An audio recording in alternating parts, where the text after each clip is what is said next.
Hello বন্ধুরা, আসসালামু আলাইকুম। তোমাদেরকে রাফি ফার্মার ইউটিউব চ্যানেলে স্বাগতম।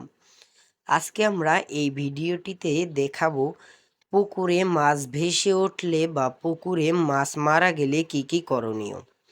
সো এই ভিডিওটি না টেনে সম্পূর্ণ দেখো। পুকুরে মাছ চাষ অতি পরিচিত কৃষি প্রযুক্তি। এই প্রযুক্তি সফল ব্যবহার তখনই সম্ভব যখন পুকুরের পরিবেশ মাছের জন্য স্বাস্থ্যকর এবং বৃদ্ধিতে সহায়তা হয়।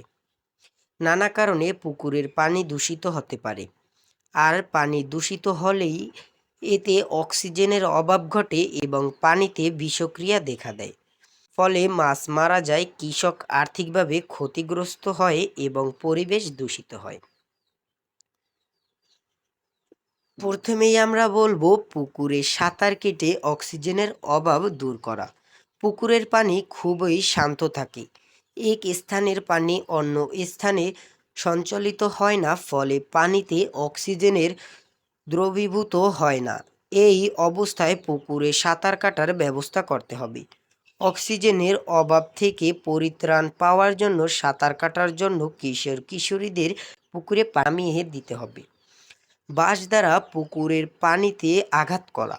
বাঁশ দ্বারা পুকুরের শান্ত পানিতে আঘাত করলে পানিতে তোলপাড় হয় এবং ঢেউ উৎপন্ন হয়। ফলে পানিতে বাতাসের অক্সিজেন দ্রবীভূত হয় ও সমস্যা দূর হয়।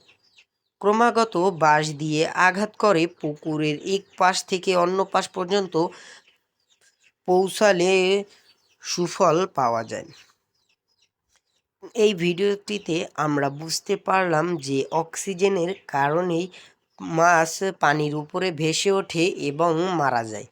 এই জন্য আমরা যদি এই দুইটি উপকরণ ব্যবহার করতে পারি তাহলে ইনশাল্লাহ আপনাদের মাছ মারা যাবে না। যদি ভিডিওটি ভালো লাগে অবশ্যই লাইক, কমেন্ট, শেয়ার করবেন এবং আমাদের আইডিটিকে অবশ্যই সাবস্ক্রাইব করবেন। ধন্যবাদ।